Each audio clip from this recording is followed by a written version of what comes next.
37-38 శ్లోకములు. యద్యప్యేతేన పశ్యంతి లోభోపహత చేతసః కులక్షయకృతం దోషం మిత్రద్రోహే చ పాతకం కథం నాజ్ఞేయమస్మాభిః పాపాదస్మాన్నివర్తితుం కులక్షయకృతం దోషం ప్రపశ్యద్భిర్జనార్దన. యది ఒకవేళ అపి అయినను ఏతే వారు నా పశ్యంతి చూడలోకి పోయినను లోభముచే ఉపదా ఆవరింపబడిన చేతసహ హృదయములు గలవారై కులక్షయ కులనాశము కృతం చేయుటచే దోషమును మిత్రద్రోహే మిత్రులతో కలహించుటలో పాతకం పాపమును చా కూడా కథం ఎందులకు నాజ్ఞేయం చూడరాదు. అస్మాభిః మాచే పాపాత్ పాపముల నుండి అస్మాత్ ఈ నివర్తితం మరలుట కులక్షయకృతం వంశనాశము చేయుటచే గలుగు దోషమును ప్రపశ్యద్భిః చూడగలిగిన జనార్దన ఓ కృష్ణ. ఓ జనార్దన, లోభముచే ఆవరింపబడిన హృదయములు గల వీరందరూ కుల సంహారములో గాని బంధువులతో కలహించుటలో దోషమును గాని చూడలేకున్నను వంశనాశములో దోషమును చూడగలిగిన మేము ఎందులకు ఇట్టి పాపకార్యమున నియుక్తులము కావలెను. భాష్యము. ప్రతిపక్షము వారు ఆహ్వానించినప్పుడు క్షత్రియుడు యుద్ధము చెయ్యుటకు గాని జూదమాడుటకు గాని నిరాకరించరాదు. కనుక అట్టి నియమముననుసరించి అర్జునుడు యుద్ధము చెయ్యుటకు నిరాకరించరాదు.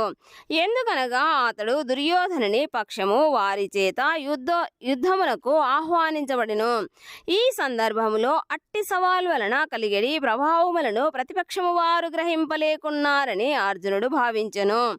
కాని అర్జునుడు ఆ దుష్ఫలితములను చూడగలుగుట చేత ప్రతిపక్షపు వారి ఆ సవాలును అంగీకరించలేకపోయెను. ఫలితము మంచిదైనప్పుడు నియమము ఖచ్చితముగా విధియగును. కానీ ఫలితము విరుద్ధమైనప్పుడు ఎవ్వరును అట్టి నియమములచే బంధించబడలేరు. ఇట్లు మంచి చెడులను ఆలోచనయే అర్జునుడు యుద్ధము చేయరాదని నిశ్చయించుకొనెను. 39వ శ్లోకము. కులక్షయే ప్రణశ్యంతి కులధర్మాః సనాతనాః ధర్మే నష్టే కులం కృష్ణమధర్మోభిభవత్యుత. కులక్షయే వంశనాశమగుట చేత ప్రణశ్యంతి అంతరించిపోవును. కులధర్మాః వంశాచారములు సనాతనాః శాశ్వతములైన ధర్మే ధర్మములు నష్టే చెడిపోయినచో కులం వంశము కృష్ణం పూర్తిగా అధర్మవర్తనులు అభిభవతి అగుదురు. ఉతా చెప్పబడినది. కులక్షయము వలన శాశ్వతమైన వంశాచారములు నశించిపోవును. ఆ విధముగా వంశమును మిగిలిన వారు అధర్మవర్తనులగుదురు. భాష్యము. వంశములోని వారి ఉన్నతికి ఆధ్యాత్మిక విలువలను సాధించుటకు తోడ్పడు అనేక ధర్మాచరణలు సంప్రదాయములు వర్ణాశ్రమ వ్యవస్థలో ఏర్పరచబడినవి. జననము మొదలుకొని మరణము వరకు గల అట్టి అనేక సంస్కారములకు శుద్ధి కర్మలు వంశములోని పెద్దలు బాధ్యత వహింతురు. కానీ పెద్దలు అంతరించిపోయినచో అట్టి సంస్కారములు ఆ వంశములో నిలిచిపోవును. అప్పుడు ఆ వంశములోని యువత అధర్మ మార్గమును అవలంబించు అవకాశము ఉండును. అంతేకాకుండా వారు ఆధ్యాత్మిక ముక్తిని సాధించు అవకాశమును కూడా కోల్పోవుదురు. కనుక ఏ ప్రయోజనము కొరకైనను వంశములోని పెద్దలను వధించుట తగదు. 40వ శ్లోకము. అధర్మాభిభవాత్ కృష్ణ ప్రదుష్యంతి కులస్త్రియః స్త్రీసు దుష్టాసు వార్ష్ణేయా జాయతే వర్ణసంకరః. అధర్మము అభిభవాత్ ప్రబలమగుట చేత కృష్ణ ఓ కృష్ణ ప్రదుష్యంతి కలుషితులగుదురు. కులస్త్రియః సంసార స్త్రీలు స్త్రీసు కులస్త్రీలు దృష్టాసు పతనము వలన వార్ష్ణేయ వృష్ణివంశములో జన్మించిన వాడా జాయతే కలుగును వర్ణసంకర అవాంఛనీయ సంతానము. ఓ కృష్ణ, వంశమున అధర్మవాదము ప్రబలమగుట చేత కులస్త్రీలు కలుషితులగుదురు. ఓ వృష్ణివంశ సంజాతుడా, అట్టి కులస్త్రీల పతనముచే అవాంఛనీయమైన సంతానము ఉత్పన్నమగును. భాష్యము. జీవితంలో శాంతి సౌభాగ్యములకు మరియు ఆధ్యాత్మికోన్నతికి మానవ సంఘములోని సత్ప్రవర్తన కలిగిన జనులే మూలాధారము. దేశము మరియు సమాజముకు ఆధ్యాత్మిక అభివృద్ధిని సాధించగలిగేలా మరియు సంఘములోని జనులు సత్ప్రవర్తనులయ్యేలా వర్ణాశ్రమ ధర్మములు ఏర్పాటు చేయబడినవి.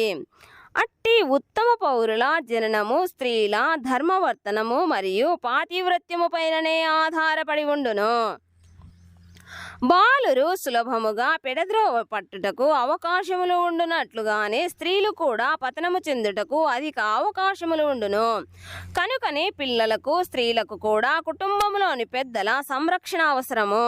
స్త్రీలను వివిధ రకాల ధర్మాచరణ కార్యాలలో నెలకొల్పినచో వారి దృష్టి పెడద్రోవ పట్టకుండును.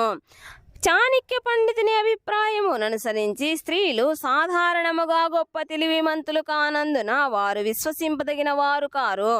కనుకనే స్త్రీలను ధర్మ కార్యాలకు సంబంధించిన వివిధ వంశాచారములలో నిమగ్నులను చేసినచో వారి పాతివ్రత్యము మరియు భక్తి వర్ణాశ్రమ పద్ధతిని పాటించుటకు యోగ్యులైన ఉత్తమ సంతానముకు జన్మనిచ్చును. అట్టి వర్ణాశ్రమ ధర్మము విఫలమైనచో సహజముగానే స్త్రీలు కట్టుబాట్లను విడిచి పురుషులతో విచ్చలవిడిగా కలిసిపోవుదురు. దానితో అవాంఛనీయ సంతానము ఉత్పన్నమై జారత్వము ప్రబలమగును. సంఘములో బాధ్యతారహితులైన వ్యక్తులే జారత్వమును ప్రోత్సహించుదురు. అట్లు మానవ సంఘములో అవాంఛనీయ సంతానము పెరిగి యుద్ధములకు మరియు అశాంతికి దారితీయును. 41వ శ్లోకము. సంకరో నరకాయైవ కులజ్ఞానం కులస్య చ పతంతి పితరో హేషాం లుప్తపిండోదక క్రియాః.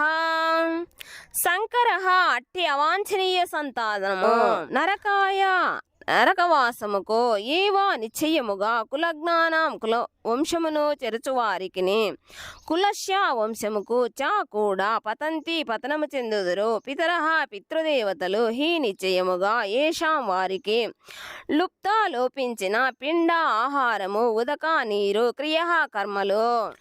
అవాంఛనీయ సంతానాభివృద్ధి వంశముకు వంశాచారమును నష్టము చేయు వారిరువురికిని నిశ్చయముగా నరక జీవితము ప్రాప్తించును. పిండోదక క్రియలు పూర్తిగా నిలిపివేయబడుట చేత అట్టి అధర్మ వంశములకు చెందిన పితరులు పతనము చెందుదురు. భాష్యము. కర్మకాండకు సంబంధించిన విధులను అనుసరించి వంశములోని పితరులకు నియమానుసారము పిండోదకములతో కూడిన పితృతర్పణలకు అవసరము ఉండును. విష్ణు ఆరాధనతో ఈ పిండోదక క్రియలు జరుపబడును. ఎందుకనగా విష్ణు భగవానునకు సమర్పించిన ఆహారమును ప్రసాదముగా స్వీకరించుట ద్వారా సమస్త పాప ఫలములు నశించును. కొన్నిసార్లు పితరులు వివిధ రకముల పాప ఫలములను అనుభవిస్తుండవచ్చును. మరికొన్నిసార్లు వారికి మరలా స్థూల దేహము లభింపక భూత ప్రేతములుగా సూక్ష్మదేహములోనే బలవంతముగా నిలిచిపోవలసి ఉండును. ఏమైనను వారు సంతానము కనుక వారికి భగవత్ ప్రసాదమును సమర్పించగలిగినచో ఆ పితరులు భూత ప్రేత జీవితముల నుండి మరియు ఇతర దుర్భర జీవన పరిస్థితుల నుండి విడుదల పొందగలుగుదురు. పితరులకు అట్లు సహాయము చేయుట కూడా ఒక వంశాచారము. నిజమునకు భక్తియుక్త సేవలో నెలకొనని వారు అట్టి కర్మకాండలను తప్పక నిర్వహించవలెను. కానీ భక్తియుక్త సేవలో నెలకొనిన వారు అట్టి కర్మలను చెయ్యనవసరము లేదు. కేవలము భక్తియుక్త సేవలో నెలకొనుట ద్వారానే మానవుడు తమ వేలాది పితృదేవతలను వారు అనుభవించు అన్ని రకముల దుఃఖముల నుండి వారిని విముక్తులను చేయగలుగును. ఈ విషయమే శ్రీమద్ భాగవతము 11 స్కందము 5వ అధ్యాయము 41వ శ్లోకములో చెప్పబడినది. దేవర్షి భూతాప్త నృణాం పితॄణం నా కింకరో నాయమృణీ చ రాజన్ సర్వాత్మనాయ శరణం శరణ్యం గతో ముకుందం పరిహృత్య కర్తుం. సర్వధర్మములను విడిచి ముక్తినొసగిడి ముకుందిని పాదారవిందములను ఆశ్రయించినవాడు మరియు తాను చేపట్టిన భక్తి మార్గమున పూర్తి శ్రద్ధను కలిగినట్టి వ్యక్తికి దేవతల పట్ల, ఋషుల పట్ల, కుటుంబము పట్ల, పితృదేవతల పట్ల ఎట్టి రుణములు గాని బాధ్యతలు గాని ఉండవు. దేవాది దేవునికి భక్తియుక్త సేవ ద్వారా అట్టి బాధ్యతలన్నీ సహజముగానే సమకూరును.